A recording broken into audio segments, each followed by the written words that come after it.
amantes e vou pedir para eles cantarem o salão.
Gálatas capítulo 1, versículo 6 a 9.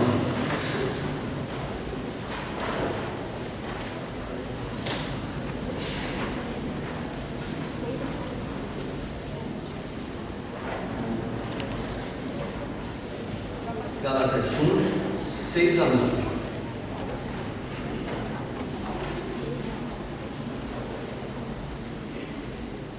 Há uma advertência em algumas Bíblias, há um título sobre esse capítulo, a partir do verso 6, algumas Bíblias trazem um título assim: a inconstância dos Gálatas. Admira-me que estejais passando tão depressa daquele que vos chamou na graça de Cristo para outro Evangelho, o qual não é outro, senão que há alguns que vos perturbam e querem perverter o Evangelho de Cristo. Mas, ainda que nós, ou mesmo um anjo vindo do céu, vos pregue Evangelho que vá além do que vos temos pregado, seja anátema amaldiçoado. Assim, como já dissemos, e agora repito, se alguém vos prega Evangelho que vá além daquele que recebestes, seja anátema. Que Deus aplique a leitura da sua santa palavra aos nossos corações. Podeis assentar, amados.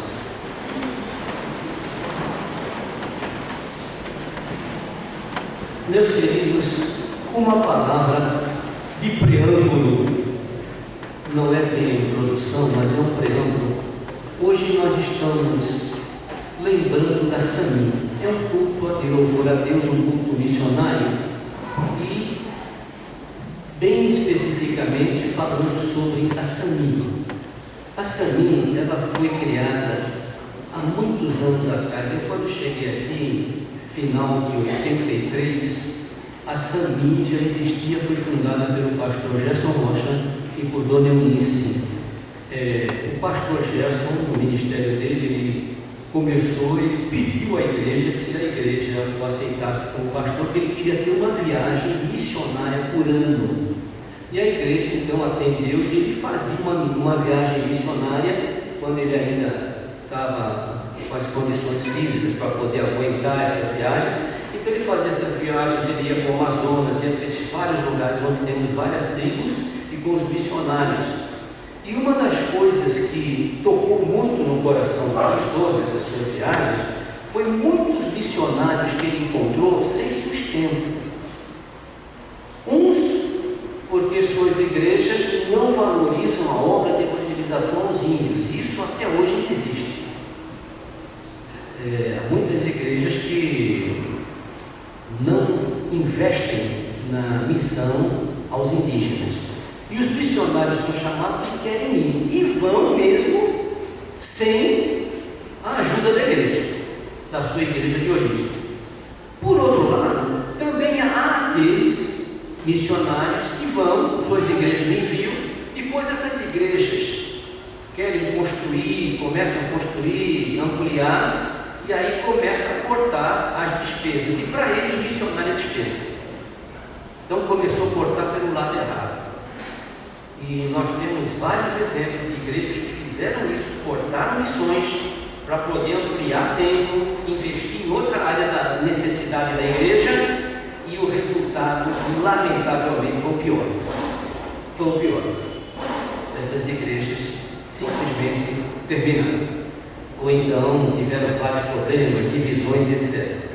E por fim, há aqueles que foram para lá e foram esquecidos. De modo que o pastor Gerson encontrou muitos missionários assim. Então o que ele fez? Ele chegou aqui e criou a SAMI. A SAMI, ela procura ajudar esses missionários que estão lá na selva, não tem sustento. E como é que eles vivem? Eles vivem com a ajuda de outros missionários. Os outros missionários recebem das suas igrejas, o que já não é muito também, e então fazem uma divisão do dinheiro que recebem entre um e outro e ajudam aquele colega que está sem sustento na tribo. Uns têm vivido dessa maneira, outros até os próprios ímpios ajudam. Vendo a situação, entendendo que o que prende o missionário ali é o amor, até são ajudados pelos próprios indígenas. Assim sendo, nasceu a SAMI, e não somente para isso, mas a SAMI também nasceu para situações emergenciais. Como assim? Há missionários que são sustentados por suas igrejas, mas às vezes uma doença, uma malária grave, um problema mais sério, um acidente na mata, uma doença que vem e precisa internar, então a SAMI sempre colabora, como tem feito em vários lugares.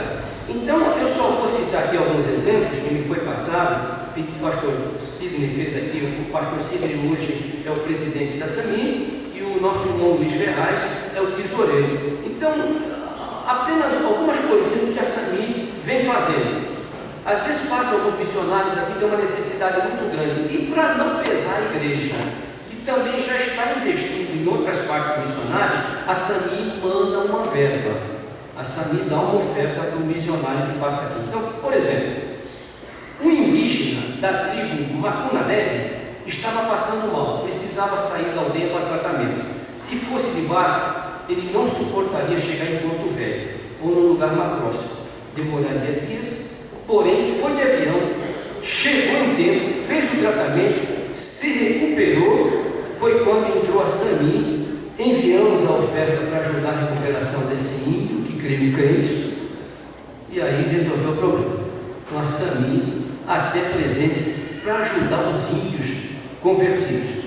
Filho de um missionário que estava em Coraquequara, precisava de uma cirurgia. Seus pais não tinham recurso financeiro. A SAMI enviou uma oferta e o menino, graças a Deus, conseguiu ser operado. Os Pacas Novos, uma tribo onde está o Pedro Paulo e a Cidinha, os Pacas Novos precisam ser instruídos biblicamente, pois assim voltam para suas aldeias para transmitir os ensinos recebidos. Como há despesas em viagem e estadia, a SAMI entrou com uma oferta para ajudar a estada desses indígenas crentes Pacas Novas que querem se preparar para servir melhor ao Senhor. Missionários que passam por nossa igreja, quando sabemos de alguma carência, são ajudados pela SAMI. Às vezes a igreja está levantando uma oferta, mas há uma carência maior. Aí a SAMI vem e dá um suporte. É um fundo especial para a necessidade dos valentes de Deus. Foi criado pelo pastor Gerson Rocha, que abençoou muitos e continua abençoando. Então, nós temos aqui, foram tantas coisas. Eu mesmo presenciei uma missionária que foi acolhida pela SAMI. Eu creio que os mais antigos aqui lembram dela, Valquíria Souza. Eu, quando cheguei aqui, Valquíria, ela estava abandonada na tribo, ela foi abandonada. E quando eu cheguei aqui, a SAMI adotou essa irmã. Ela foi, depois de já com a idade avançada, ela acabou ficando lá na Missão Novas Tribos, na sede de Manaus, e de lá ela foi para o céu.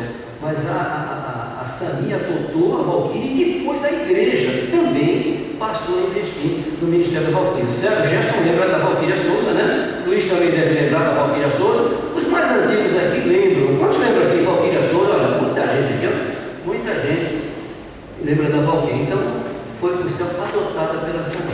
Assim, irmãos, esse é o trabalho da SAMI. Então, hoje nós estamos dedicando esse culto ao Senhor, lembrando principalmente também da SAMI, que tem sido um veículo na mão de Deus para ajudar muita gente. Mas o que eu quero falar também nessa manhã, já que o assunto é missões, irmãos, o que tem a ver esse trecho que nós lemos com a obra missionária?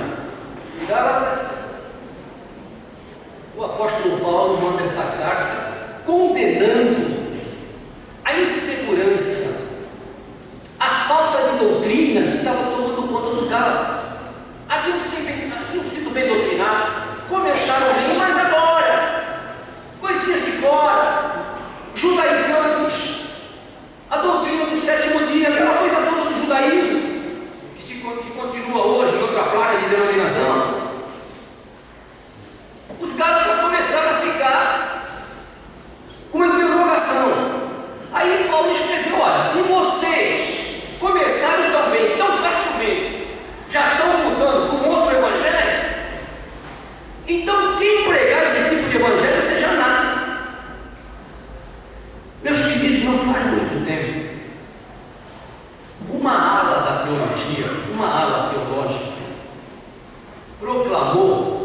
morte de Deus.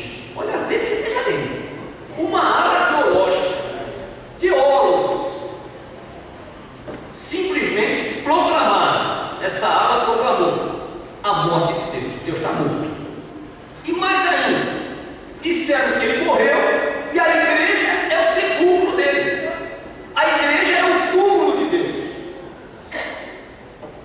É claro que uma declaração dessa é uma declaração nécia.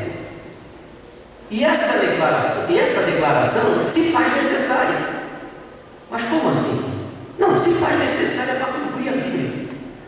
Lembre-se que nós temos uma série de advertências proféticas, escatológicas, e é preciso surgir esse tipo de gente, esses teólogos nécios, ateus que de teólogos não tem nada, para dizer que Deus morreu e está sepultado na igreja. Agora, na realidade Deus é vivo, mas que nós temos hoje, por causa de um outro evangelho, um outro Cristo, um outro Espírito, nós estamos tendo muitas igrejas virando sepulcro. E olha, cheio de gente, mas virando sepulcro. Então é necessário determinada afirmação, às vezes até impactante, para cumprir o que a Bíblia diz. Abra lá na Epístola de Judas, versículo 4. Na Epístola de Judas, no verso 4 nós lemos: pois certos indivíduos se introduziram com dissimulação, os quais desde muito foram antecipadamente pronunciados para esta condenação. Olha, veja bem, homens ímpios se introduziram na igreja. Homens ímpios, a palavra aqui está generalizada também, se introduziram na igreja, os quais desde muito foram antecipadamente pronunciados para a condenação. Homens ímpios que transformam em libertinagem a graça de nosso Deus e negam o nosso único soberano e Senhor Jesus Cristo. E agora do verso 4, para não ler todo esse texto, vá para o verso 12. Vamos ler até o 16, verso 12. Estes homens são como rochas submersas em vossas festas de fraternidade, banqueteando-se juntos, sem qualquer recato. E olha o que são: pastores que a si mesmos se apacentam, nuvens sem água. Para que serve? Nuvens sem água, impelidas pelos ventos, árvores em plena estação dos frutos, mas destes desprovidas, árvores sem fruto, duplamente mortas, desarraigadas, ondas bravias do mar que espumam as suas próprias sujidades, estrelas errantes para as quais tem sido guardada a negridão das trevas para sempre. Quanto a estes, olha a profecia, quanto a estes, foi que também profetizou Enoque, o sétimo de Adão, dizendo: eis que veio o Senhor entre santas miríades. E aqui, para fazer justiça a todos os ímpios, acerca de todas as obras ímpias que impiamente praticaram, e acerca de todas as palavras insolentes que ímpios pecadores proferiram contra ele, o Senhor. Os tais são murmuradores, descontentes, andando segundo as suas paixões. A boca dessa gente vive propalando grandes arrogâncias. São aduladores dos outros por motivo interesseiro. Vós, porém, amados, lembrai-vos das palavras anteriormente proferidas pelos apóstolos de nosso Senhor Jesus Cristo. Irmãos, nós estamos realmente, Deus está vivo, nós estamos vendo sim igreja se transformando em sepulcro. Nós estamos vendo surgir um novo tipo de cemitério de igrejas. E aqui eu quero destacar duas coisas a respeito deste assunto. Como assim? Primeiro, ainda em Gálatas, capítulo 3, versículos de 1 a 3. mas insensatos. Quem vos fascinou a vós outros, ante cujos olhos foi Jesus Cristo exposto como crucificado? Alguma coisa estava fascinando aquela igreja da Galácia. Alguma coisa estava fascinando ele a ponto de já não estarem mais olhando para a obra que Cristo havia feito. Já não estavam mais dentro da visão que Cristo havia colocado em suas igrejas. Alguma outra coisa estava fascinando eles. Quero apenas saber isto de vós: recebeste o Espírito pelas obras da lei ou pela pregação da fé? Quer dizer, você recebe o Espírito pela pregação das obras que tem que fazer, da lei, e não faça isso, não faça aquilo, da religiosidade, da autojustificação, ou você recebeu pela pregação da fé? A graça de Cristo constrange. É a graça de Cristo, é pela pregação da graça, da palavra. Sois assim tão insensatos que, tendo começado no Espírito, estás agora se aperfeiçoando na carne. Queridos, o que é uma igreja que está caminhando para ser um sepulcro, um túmulo? Uma igreja que está caminhando para ser um sepulcro ou um túmulo é uma igreja que está se aperfeiçoando na carne. Está escrito aqui, ó. É uma igreja que está se aperfeiçoando na carne. Você perde a visão de Cristo, você perde a visão de Deus, você perde a visão daquilo que Cristo deixou para a sua igreja. Esta igreja vai se aperfeiçoar na carne. A igreja que perde a visão vai se aperfeiçoar na carne, nas obras carnais. Vai se secularizar, vai se mundanizar. Então, em primeiro lugar, eu quero destacar: uma igreja túmulo pode ser uma igreja cheia de gente vazia. Pode ser uma igreja cheia de gente vazia. E olha, o evangelho pós-moderno está fazendo isso. O evangelho do século XXI está fazendo isso. O evangelho que não tem renúncia, o evangelho adocicado, o evangelho que vem e contra o mundo, pelo contrário, se irmana ao mundo, se iguala ao mundo. O evangelho sem exigência, o evangelho que não prega a cruz, o evangelho que não confronta o homem, o evangelho que não prega qual é a visão de Deus para o homem, o evangelho que não está pregando a necessidade de ir e pregar aquilo que precisa ser pregado, o sangue de Cristo que liberta do inferno. Essas palavras estão abolidas, não se canta mais hino sobre o sangue de Cristo, não se fala mais em missões, e quando se fala em missões, é missões do tipo dietético, para multiplicar o número de gente vazia. Evangelho sem conteúdo multiplica a gente vazia. Queridos, vamos lembrar como começou a igreja primitiva. Como começou a igreja primitiva? Lá em Atos capítulo 2, versículo 38, a igreja primitiva, essa foi a tônica da pregação da igreja primitiva. Atos capítulo 2, verso 38, quando aquela multidão olhou e disse no verso 37, ouvindo essas coisas, compungiu-se-lhes o coração e perguntaram a Pedro e aos demais apóstolos: que faremos depois que Pedro pregou aquele sermão maravilhoso, mostrando que havia a necessidade de novo nascimento, transformação, mudança de vida? Isso só podia acontecer com uma verdadeira regeneração no coração humano. Então aqueles homens, aquela multidão perguntou: e agora o que a gente deve fazer? Aí veio a tônica, a mensagem da igreja primitiva, que é a mensagem de hoje, não muda nada. 2,38, respondeu-lhes Pedro: o que? Arrependei-vos e cada um de vós seja batizado em nome de Jesus Cristo para a remissão dos vossos pecados, e recebereis o dom do Espírito Santo.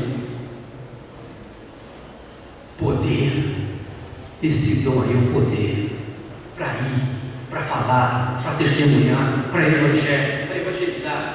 É ovelha gerar ovelha. É a igreja desafiar para ir, é a igreja desafiar, sustentar, enviar. Mas na realidade as igrejas estão morrendo. Apesar de, olha, muito ativismo, muita gente, cultos lotados, mortas. E falo isso com a autoridade da palavra de Deus, porque a Bíblia fala isso sim. Que vai ter muita gente no final dos tempos querendo ouvir coisas gostosas de serem ouvidas e não confrontadas. Queridos irmãos, muitas igrejas hoje, antigamente a maioria era realmente de convertidos. Antigamente a maioria era de muita gente convertida, mas sempre existiam Judas, Demas e Diótrefes no meio das igrejas. Judas, Demas e Diótrefes. Um traidor, o outro que estava lá, mas gostava do lado de fora, e o outro que queria ter a primazia da igreja, era ele que queria mandar na igreja. Sempre tem os mandões. Isso hoje está se tornando uma coisa normal. Essas igrejas têm um chefe que toma conta de tudo e canaliza para ele todos os benefícios. E por isso é que nós temos muita gente aí já fazendo riqueza, mercadejando o púlpito. Então muitas igrejas hoje estão se transformando em túmulo porque estão cheias de gente vazia. E sabem por quê? Gente vazia? Porque aderiram ao pragmatismo. O que é o pragmatismo? O pragmatismo é você fazer um ritual, é você realizar um culto, é você cantar, é você pregar aquilo que o povo quer ouvir. Estão entendendo? Pragmatismo é isso, uma igreja pragmática. Ela é uma igreja que agrada a todos. Se numa determinada região o bairro canta muito samba, a igreja vai pôr o samba na igreja para atrair o pessoal. Se é o rock, é o rock. Isso é o pragmatismo. O culto tem que ser feito a gosto do freguês. Falar o que o povo quer ouvir, cantar o que o povo gosta de cantar. Não é assim não, é pregar o que o povo precisa ouvir. E preservar a música solene que consulta a santidade do Eterno. É isso que precisa, para não morrer e não virar um sepulcro. Olha o que acontece numa igreja pragmática. Primeiro resultado: multiplicação de ovelhas sem regeneração. São bote com uma capa de ovelha. Então começa uma multiplicação de gente sem regeneração. E participar de uma reunião pragmática é como se fosse numa reunião social. São cultos onde tudo indica vamos a uma reunião social. No pragmatismo não tem nada demais você ter uma geladeira em casa e dentro da geladeira ter a sua cerveja, ter o seu uísque, desde que você beba com moderação. Olha, nós estamos cheios agora, mas essa igreja está saindo na mídia aí. Não sou eu que estou falando não, está saindo na mídia. Aniversário de 15 anos agora da igreja pragmática, tem de tudo. Tem valsa, tem baile, serve bebida. Não tem diferença mais nenhuma do que o mundo faz. Túmulos.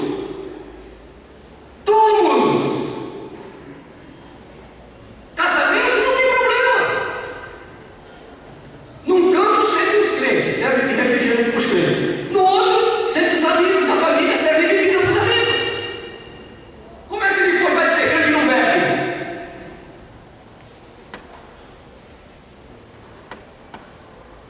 Olha, não adianta, não tem meio termo, viu gente? Não tem meio termo, não tem meio termo. Entendam isso, não tem meio termo. Teve uma igreja que quis ficar no meio termo, foi amaldiçoada. Vou entrar lá. Bebida social. A igreja pragmática, ela abriu as portas para a moda mundana, seja de homem ou de mulher. A igreja pragmática, brincos e esses pingentes que fura tudo. Vem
saem por cima.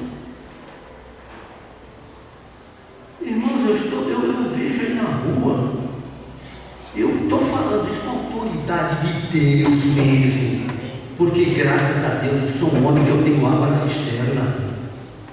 Então eu posso falar, porque muita gente, pastor está falando, não tem problema não, tem que falar a verdade. Eu fico pensando, há igrejas aí que estão adotando essa miséria. Aí eu pergunto para mim, uma pessoa que usa alegre, caráter cristão,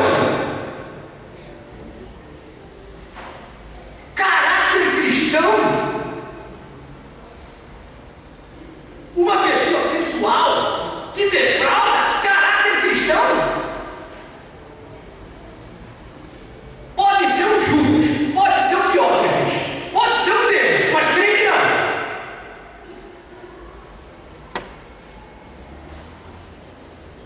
Igrejas, túmulos, vão produzindo crentes sepulcros caiados. Ué, igreja túmulo produz crente que é sepulcro caiado. Tem cara que vive e mata morto.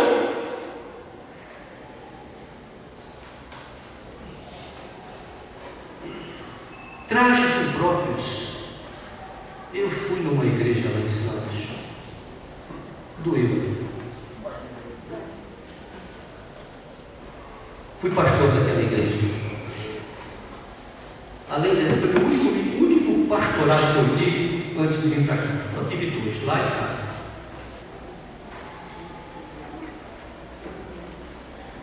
A turma de bermuda na igreja, tênis, camiseta, regata.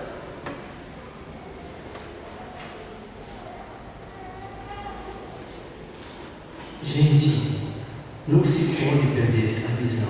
E olha, sabe de uma coisa? Às vezes os membros da igreja não são culpados, não. A culpa está no púlpito. Está no púlpito. Tem muita gente que pensa que aqui lá não tem nada demais. O pastor não fala nada, a gente vai de bermuda, vai de chinelo, vai de camiseta. E são crentes, mas não conheceram, pensam que é normal isso.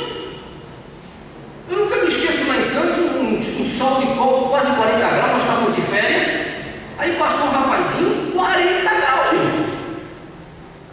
Um domingo. O rapazinho com uma bermuda, com a Bíblia, indo para a igreja, uma alegria. Eu falei, olha, eu não duvido, é um crente. Agora não está tendo orientação, que devia vir do púlpito. Devia vir do púlpito. E como os seminários, nossos seminários, estão trôpegos, raríssimas exceções, os nossos ministros, nossos seminários estão entrando numa falência, com raríssimas exceções, estão produzindo um tipo de pastor falido, com raríssimas exceções.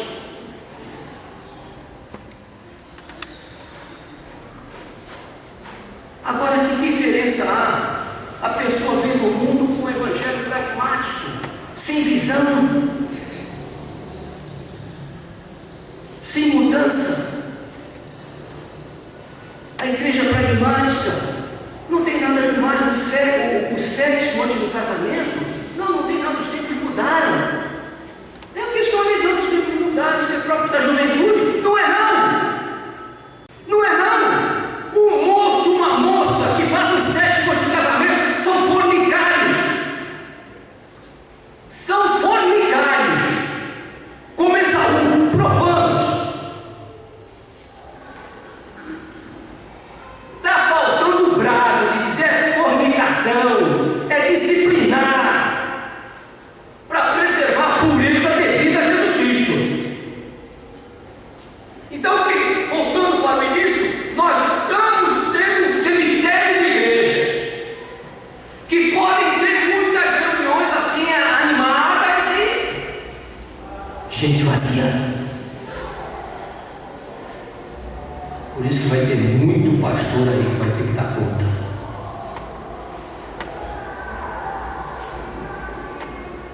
E sabe de uma coisa? Esse tipo de crente, que é doutrinado por esse tipo de pastor, estava se opondo a qualquer coisa que vá a favor da sã doutrina. Eu não sei quantos leram no boletim aí, esse boletim que nós em julho, a cartinha da Sueli Potok. Quantos leram aqui? Poucos. Mais leram. Pois é, a Sueli Potok, viram a carta dela, comovente a carta dela. Ela diz o seguinte: pastor, está aí na cartinha, eu cheguei a pedir a Jesus que me levasse desse mundo. Que coisa forte, né? Pedir a Jesus para me levar desse mundo. Sabe por quê? Você vê casada, filhos jovenzinhos. Sabe por quê? O marido dela se aposentou na obra missionária por causa da idade, ele é americano, a missão chamou ele para os Estados Unidos. O pastor queria que ele ficasse no lugar do pastor, o pastor já estava velhinho, idoso, e eles foram para os Estados Unidos. O que ela está fazendo? Ela está trabalhando, está evangelizando os africanos refugiados nos Estados Unidos.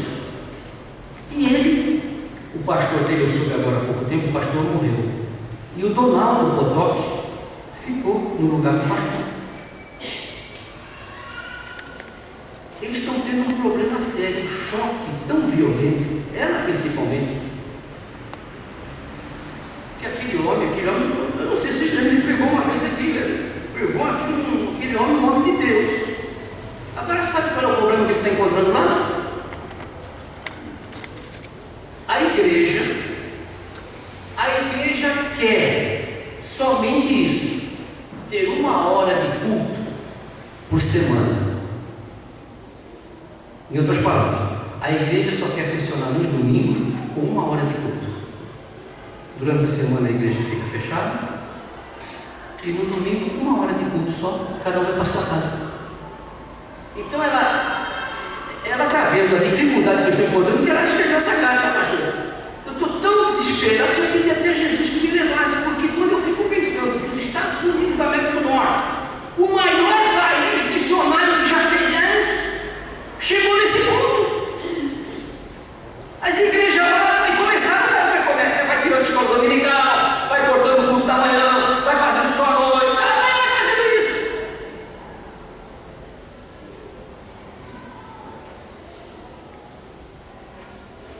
Irmãos, a igreja está morrendo. Igrejas estão morrendo, cheias de gente vazia. Por isso é que eu quero conclamar aqui, eu estou conclamando. Olha, gente, vamos orar. Nós precisamos orar. Separe aquele tempo na sua casa. A maior reunião de oração que você faz é a porta do seu quarto fechado. Todas são importantes, mas essa é a que Jesus mandou. Entra no teu quarto, fecha a porta do teu quarto. Teu pai que vem em secreto vai te responder, vai te atender. Irmão, você precisa ter essa hora sozinho com Deus. É bom vir aqui no culto de oração, e precisamos. É bom a reunião de oração das senhoras, dos homens, quarta-feira de manhã, amém. Precisa. Mas aquela de fechar a porta e ficar sozinho, você lá dentro, Deus, essa daí é a que Jesus mandou. Precisamos. Deus tenha misericórdia. Olha, nós estamos num século totalmente ateu. Hoje você fala de Cristo, não significa mais nada para o ímpio, quase. O ímpio está duro. O coração do ímpio está duro. O ímpio quer oba-oba. O ímpio não quer ser confrontado. E quer que eu diga uma coisa? Está difícil também. Está difícil. Um tipo de crente, daquele crente mesmo do bom, que chega no domingo, levanta cedo, faz o almoço, já deixa o almoço pronto na noite de sábado, para estar aqui na escola dominical. Está acabando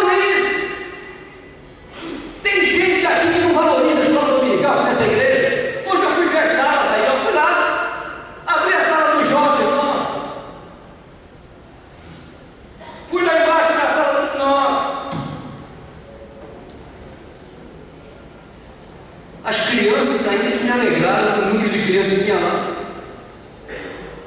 Mas na mocidade vocês precisam entender, Paulo falou, Paulo escreveu isso pelo Espírito Santo. A fé vem pelo, o ouvir vem pela pregação da. E o que Davi disse à igreja? É aqui, você só tem um domingo para ouvir, pela manhã à noite, sendo que a noite normalmente é mais direcionada ao convidado, ao visitante. Você tem um culto de quarta-feira, onde você é doutrinado. Quarta-feira tivemos um estudo aqui maravilhoso. Cadê o povo? Mas eu me alegrei, porque eu falei em casa, ainda pensei comigo, Ana, vai estar na igreja eu, você, o pastor Vitor, a Andréia, o Jair e a Lídia, e mais uns 3 ou 4. Mas graças a Deus, aquele frio que fez, que foi a quarta-feira mais fria que eu já peguei aqui, aquela garoa, aquele vento, aí esse marcador aí, esse termômetro da praça aí, meio-dia estava marcando 12 graus. 12 graus.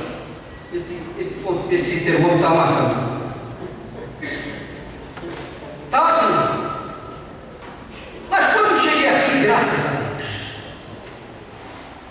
Mas podia ter mais gente? Podia. Eu vou falar nome, Reinaldo, esse irmão, como é o nome do bairro dele lá? Cidade Maravilhosa, estava aqui, ó. Cidade Maravilhosa, meu irmão. Eu me perco quando eu vou lá procurar a casa dele, eu nunca acho. Estava doendo, estava com dor de cabeça.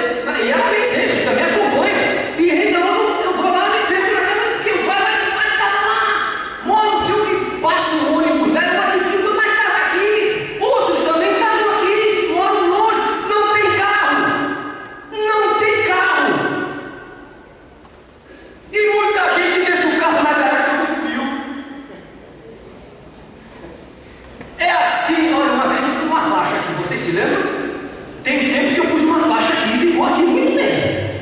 Se depender de você, a sua igreja experimentará um avivamento ou um sepultamento. E sabe quando ela começa a morrer? É isso aí. Prioridades no lugar errado.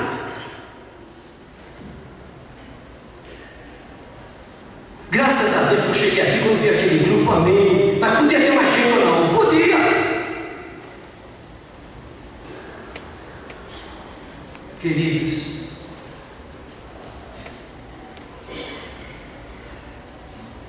o sangue de Jesus Cristo, para terminar aqui o último ponto,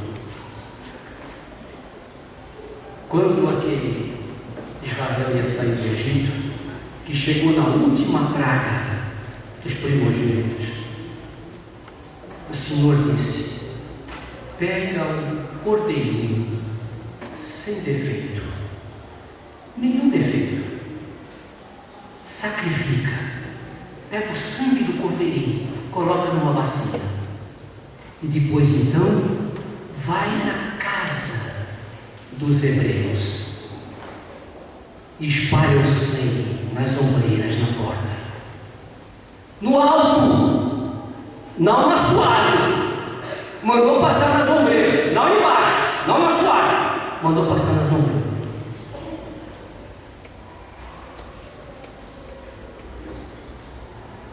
O anjo da morte veio e não feriu aqueles cujo sangue estava por cima das ombreiras.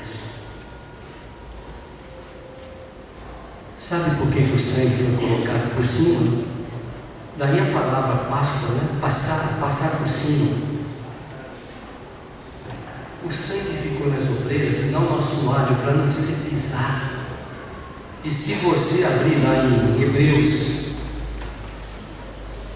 se não me engano, capítulo 12, você vai encontrar que há uma admoestação tremenda do autor de Hebreus para não pisarem no sangue de Cristo. Gente, igreja viva está debaixo da cobertura do sangue. Gente morta pisa no sangue. O pastor Gil Rose uma vez fez uma mensagem lá em Ribeirão Preto. E ele falou, exortou os crentes a respeito de se manterem uma vida, procurando um avivamento, procurando levar Deus a sério nos seus compromissos na sua vida. Aí ele terminou a mensagem e falou: ninguém sai. Aí todo mundo ficou parado, ele pegou, foi lá na porta da igreja, pegou a Bíblia, colocou no meio do caminho e falou: quem quer brincar com o Evangelho já começa pisando aqui na Bíblia. Vou deixar a Bíblia aberta. Deixou. O pessoal ia saindo da igreja, todo mundo passando de lado. Chocante isso. Quem é que ia pisar? Certo, ninguém ia pisar, mas precisamos tomar cuidado para que determinadas atitudes nossas, determinadas coisas da nossa vida, não sejam simbolicamente comparadas a pisar no ensino da palavra. Igrejas mortas, crentes mortos, o sangue não está por cima, está por baixo. As igrejas que estão morrendo caíram no tremendo pecado de Provérbios 22, 28. Não removas os marcos que foram estabelecidos pelos vossos pais. E ainda no Salmo 11, verso 13: removidos os fundamentos, o que poderá fazer o justo? E finalmente, irmãos, terminando, igrejas sepulcro pregam a doutrina de Hebron. Pregam a doutrina de Hebron. Como em 1995, o pastor Rocha pregou uma mensagem aqui chamada Hebron Gordo. E eu me lembro, foi um desafio muito grande. Mas aí eu pensei também, mas se Hebron Gordo, ele tinha uma doutrina. Abra lá em Juízes capítulo 3. Juízes capítulo 3.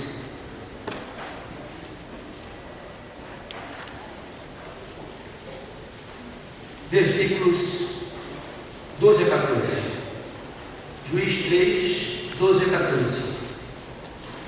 Tornaram os filhos de Israel a fazer o que era mal perante o Senhor, mas o Senhor deu poder a Eglon, rei dos Moabitas, contra Israel, porquanto fizeram o que era mal perante o Senhor. Olha, a vida de Israel tem muita semelhança com a igreja. Não pensem vocês, mas eles viram lá, Deus mandou um maná do céu, abriu o mar e aquele povo não creu. Olha, nós somos iguais, nós fazemos a mesma coisa. Quantas vezes já prometemos não fazer determinadas coisas e acabamos fazendo? Quantas vezes duvidamos? Quantas vezes questionamos? E ajuntou consigo os filhos de Amon e os amalequitas e foi e feriu Israel, Eglon, e apoderaram-se da tribo da cidade das palmeiras, que é Jericó. E os filhos de Israel serviram a Eglon, rei dos Moabitas, 18 anos. E aí deu um pulinho para o verso 20, irmão. Eude, que era um juiz daquela época, entrou na sala de verão. Olha só, sabe quem estava na sala de verão? O gordo, o Eglon gordo. Comeu, estava muito quente, foi para a sala de verão. E naquele tempo, diz que tinha aqueles homens, né, que ficavam abanando o rei, né? Já viu isso? Ficava abanando o rei, ficava lá o Eglon, degustando lá o almoço. Ele só tem que engordar, né? Só estava recebendo, comia, deitava, mas estava engordando. Come, deita. É o crente que ouve e recebe, mas não vai. Ouve, recebe, mas não vai. Ouve, recebe, mas não vai. Ouve, recebe, mas não vai. Engordando. Aí começa a dar problema na vida cristã. Aí o Eude entrou na sala de verão que o rei tinha só para si, quando ele estava sentado. Não aguentava ficar em pé, muito pesado, estava sentado. E disse: eu tenho a dizer-te uma palavra de Deus. E Eglon se levantou da cadeira, mas quando se levantou, aí você vai ver, o Eude pegou a sua espada, e Eude, estendendo a mão esquerda, era canhoto, do lado direito, ele puxou a daga e enfiou na barriga de Eglon Aí você vai ver o que aconteceu. Olha que coisa horrível. Verso 22: de tal maneira entrou até o cabo com a lâmina, e porque ele não retirou do vento, quer dizer, Eude enfiou a espada e lá enfiou a lâmina e deixou lá. Ele enfiou e tirou a lâmina. Olha o que aconteceu aqui. Não retirou a lâmina, a gordura se fechou sobre ele, e Eude, saiu por um postigo, passou para o vestíbulo e pôs de cerrar sobre ele as portas, trancando-as. Tendo saído, vieram os servos de Eglon e viram, e eis que as portas da sala de verão estavam trancadas. E disseram: sem dúvida, ele está aliviando o ventre na privada da sala de verão. Sabe por que eles falaram isso? O cheiro de excremento que saiu da barriga dele. Crente que não leva Deus a sério, ou então gente que está no meio de igreja que não é convertida, fere. Cheiro do mundo foi o que atraiu Demas. Mas Demas, meu ex-cooperador, diz Paulo, abandonou-me, voltando para o presente século, porque amou o presente século. É o cheiro do mundo. Irmãos queridos, Deus nos guarde disso. Então, como permanecer uma igreja viva? A igreja morta, a igreja túmulo, ela provoca a repulsa em Cristo, provoca. Olha lá no Apocalipse 3, no versículo 15 a 17, lá da igreja aqui. Filadélfia, se eu não me engano, deixa eu ver aqui, 3, 15. A igreja de Laodiceia. Olha aqui: conheço as tuas obras, tu és frio nem quente. Inversão das duas coisas. Toma uma posição. Agora olha o que ele diz: porque tu não és morno, nem és quente, diz o Senhor, e estou a ponto de vomitar-te da minha boca. Uma igreja indiferente, uma igreja inconstante, uma igreja totalmente sem aquela vibração pelas mãos de Deus, causa repulsa. Vou vomitar-te da minha boca. E o pior é que existe muita gente também no meio de igrejas e que levam Deus a sério, igrejas que levam Deus a sério, mas que estão ali, indiferentes, apáticas. Se vem de manhã, não vem à noite. Se vem à noite, não vem de manhã. Olha, eu estou falando aqui pelo rádio, pela internet. E sabe de uma coisa? Eu não duvido que tenha mesmo aqui na igreja, ligado no rádio ou na internet, acompanhando, sentado numa poltrona, tomando um cafezinho quente e vendo o culto. Olha o cheiro que você tem, meu irmão. Tirando aqui os enfermos, tirando aqui os idosos, aqueles que por um motivo imperioso não podem estar aqui hoje. Mas se tu estás aí me ouvindo ou me vendo, estás morto. Cadê a tua fé? Nem era frio, nem era quente. Repulsa. Cuidado, meu filho. Cuidado. Não está causando repulsa, não?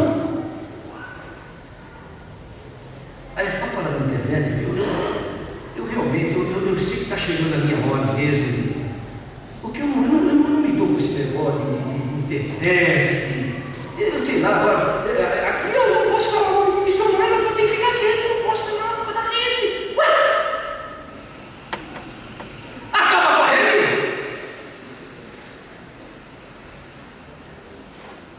Deixa o mundo só pelo rádio. Eu estou pensando nisso, viu?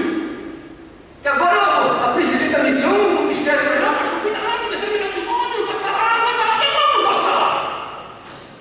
Agora eu vou ficar preso por uma rede?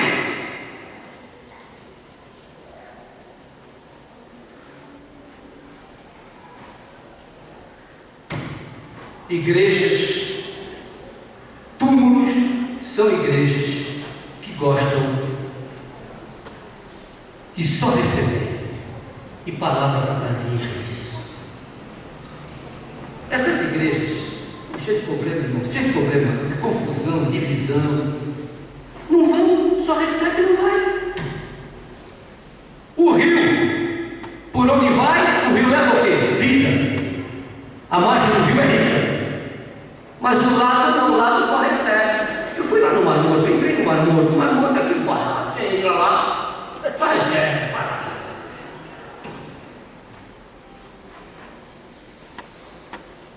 Você olha para um lado, olha para o outro lado, aquele sabito, aquele negócio, só recebe.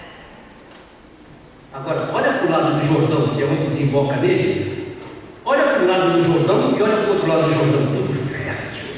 O rio leva vida. O lado só recebe. E quando recebe, ele fica parado. Água parada, estraga, estagna. Tem putrefação, detritos, cheira mal. Igreja que não vai, cheira mal. Igreja que não vai, só recebe. Está se suicidando. Por isso o assunto dessa igreja é, continuará sendo, até que Jesus Cristo venha buscar missões. É o ID. Nós vivemos para isso.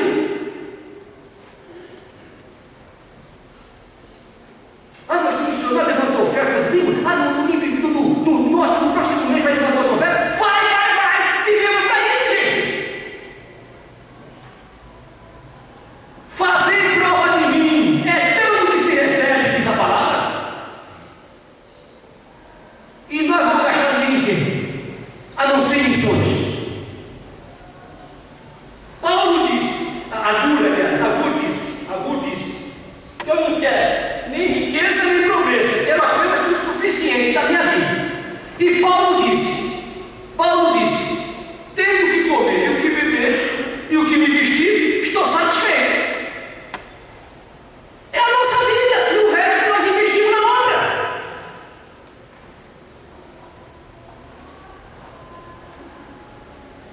Irmãos, não aconteça aqui o que aconteceu com um colega nosso, com um pastor, filho dessa igreja. Ele foi pregar numa igreja aqui no interior da Bahia. Aí na hora que ele estava pregando, aliás, fizeram aquela primeira parte, a gente dá a palavra para ele, foi convidado, uma cidade convidou ele para pregar. Aí deram a palavra para ele, mas ele estava ali todo desconfortável, porque estava cantando cada música estranha. E o homem estava lá suando. Aí deram a palavra para ele. Aí ele leu a Bíblia e disse, olha, eu queria antes dizer o seguinte, esse tipo de música não é uma música que agrada ao Senhor, eu gostaria que vocês pensassem nisso. Gente, ele começou a falar e foi entrando na mensagem. Aí o presidente da mocidade levantou e disse, o senhor não tem o direito de falar isso aqui. O meio da mensagem parou logo. Aí os sacerdas do presidente da mocidade ficaram do lado do rapaz, criou-se uma confusão e esse pastor foi parar no hospital, porque a pressão dele foi lá para as alturas. Virá tempo, lembra, será? 2 Coríntios, 2 Timóteo, capítulo 4, está escrito lá de 1 a 4. Virá tempo em que não suportarão a sã doutrina. Que palavra, hein? Como a Bíblia é fiel, né? Virá o tempo. Imagina se há 20 anos atrás falar, não tinha nada agora. Virá tempo que não suportarão, rilharão em frente. Não suportarão essa doutrina. Irmãos, uma igreja viva é uma igreja que faz a obra. Uma igreja viva é uma igreja que tem visão. Uma igreja viva é aquela que realmente leva a Deus a sério e não deixa sair a visão que o Espírito Santo colocou aqui. Ide por todo mundo, por todo mundo. É missionário lá nos confins da terra, na Oceania, passar aqui, que quer que ajudar, nós vamos mandar na Oceania. Ah, mas aqui é Bahia, também precisa. Olha, é para onde Deus manda.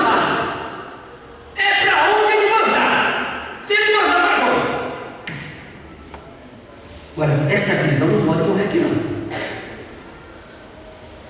Porque essa visão tem mantido essa igreja fiel. Podemos fazer mais. Eu não estou acostumado, olha, eu não estou acomodado não. Eu não estou acomodado. Esse negócio de, mas nós fizemos, sim, amém. Mas temos que fazer mais ainda. Repito, a igreja vive com 48% do orçamento. Essa igreja está vivendo só com 48% do orçamento, porque 52% está indo para missões. Mas tem que mandar mais, não mandar. E ela vive com menos. Se tiver que mandar 60% para missões, ela vive com 40%. Afinal, Deus disse: minha é prata e meu é ouro, diz o Senhor. Então, irmãos, eu queria terminar fazendo um desafio. Eu sei que há aqui alguns irmãos que podem, não vou mandar levantar nenhuma oferta aqui, nada, só vou pedir uma coisa: procure o irmão Luiz, ou procure o pastor Ciro, ou então coloque, nem precisa procurar, coloque, pega o envelope do dízimo, coloque lá R$1 Samir, R$2 para Samir, R$5, o que for, coloque lá, não deixa no seu dízimo nem na sua oferta missionária. Agora, gente, quem dá para economizar uma Coca-Cola por mês? Dá para ficar sem os 2 cafezinhos durante o mês? Dá. Coloque lá. Eu a gente fica pensando, se 400 membros da igreja derem R$1, a Samir vai ter o que, Luiz? R$400 a mais para ajudar alguém. É isso? Vai ser 400 mensais a mais. Então, faça isso, meu irmão. Essa entidade existe para isso, para socorrer o ferido, porque muitos foram abandonados lá. E ainda tem pastor que diz: não, essa obra não é do interesse da igreja. Como não é do interesse da igreja? Como não é do interesse da igreja? Então, queridos irmãos, vamos manter essa lei. Vamos manter a obra missionária e vamos enfiar jovens. Moço, vou fazer um apelo aqui. Eu sei que tem moços aqui decididos para missões, mas olha, tem gente morrendo aí que não sabe de nada de Cristo. E eu estou vendo muito jovem aqui preocupado: o que vai ser? Concurso público? Quero ter um emprego garantido. Não é pecado não. Pecado é se o Espírito Santo tocou na tua vida e você está querendo colocar esse toque de lado para fazer outra coisa. Vai fracassar. Vai fracassar. Se você já foi tocado pelo Espírito Santo, procure o pastor Vitor, fale comigo, fale com o pastor Ciro, um de nós três. Olha, um dia, pastor, o Espírito falou comigo: eu quero dar minha vida, para morrer pelo meu Salvador. Faça isso. Que Deus nos abençoe. Vamos colocar em pé.